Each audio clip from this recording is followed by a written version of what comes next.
नमस्कार मंडळी, स्वागत आहे तुमचं आमच्या चॅनलमध्ये। आवाज महामुंबईचा, शोध बातमीचा, कौल मनाचा। चला तर मग आमचे चॅनल लाईक करा, शेअर करा आणि सबस्क्राइब करा। धन्यवाद। अवकाळीने आंबा काजू उद्ध्वस्त, मदत वाटपातील दिरंगाईवर मंत्री गोगावले संतप्त। रायगड जिल्ह्यात अवकाळी पाऊस व गारपिटीमुळे आंबा आणि काजू बागांचे मोठ्या प्रमाणात नुकसान झाले असून अनेक भागात 90% हानी झाल्याचे समोर आले आहे। खरीप हंगाम 2026 नियोजन जिल्हास्तरीय बैठकीत रोजगार हमी योजना मंत्री भरत गोगावले यांनी मदत वाटपातील दिरंगाईवर तीव्र नाराजी व्यक्त करत सर्व तालुक्यांमध्ये तातडीने पंचनामे पूर्ण करण्याचे आदेश दिले। जिल्हा अधीक्षक कृषी अधिकारी वंदना शिंदे यांनी दिलेल्या माहितीनुसार एप्रिल 2024 ते मार्च 2025 या कालावधीत 9695 हेक्टर क्षेत्र बाधित झाले असून 31,006 शेतकऱ्यांसाठी 13,36,00,000 रुपयांचा निधी मंजूर करण्यात आला आहे। त्यापैकी 12,55,00,000 रुपयांचे वाटप पूर्ण झाले असले तरी काही शेतकरी अद्याप मदतीपासून वंचित आहेत। ई-केवायसी प्रलंबित असल्याने उर्वरित निधी अडकला असल्याचे सांगण्यात आले। बैठकीत घन पद्धतीने आंबा लागवड, बांबू लागवड तसेच खरीप हंगामासाठी खते व बियाणांचा पुरेसा साठा उपलब्ध असल्याचा आढावाही घेण्यात आला। यावेळी काही शेतकऱ्यांना भात बियाणांचे वाटप करण्यात आले तसेच उत्कृष्ट कार्य करणाऱ्या कृषी अधिकाऱ्यांचा सत्कार करण्यात आला। आवाज महामुंबईचा चॅनलसाठी धम्मशील सावंत, रायगड।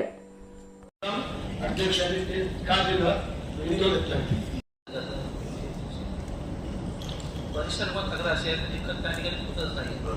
मधल्यामध्ये काय गोष्ट अशी विजिलन्सद्वारे तक्रार पण झालेली आहे, ही गोष्ट आहे की नाही? महात्मा गांधी राष्ट्रीय रोजगार हमी योजनेअंतर्गत मागच्या वर्षी आपल्याला 2000 हेक्टरचा लक्ष्यांक होता सर, फळबाग लागवड। शेतकरी हवाल दिलाय। काल परत आमच्या इकडे वादळ वारा झाला साहेब, एवढा पाऊस पडला आणि एवढे प्रचंड पत्रे उडाले। शासन किती जणांना पुढे पडणार ते आम्हाला माहिती आहे। काही लोकांना पत्र आम्ही पण देणार, तो भाग वेगळा आहे, पण हा जो पार्ट आहे हा तुमच्याशी निगडीत आहे।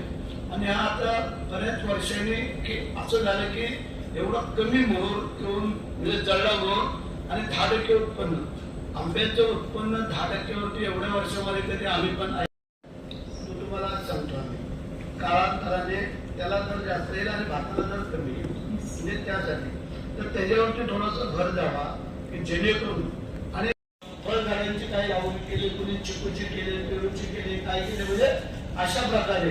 आणि ती मग माशाची शेती केली, त्यानंतर बकरीचे शेड आम्ही पाहिले, कुक्कुटपालनाचे शेड पाहिले।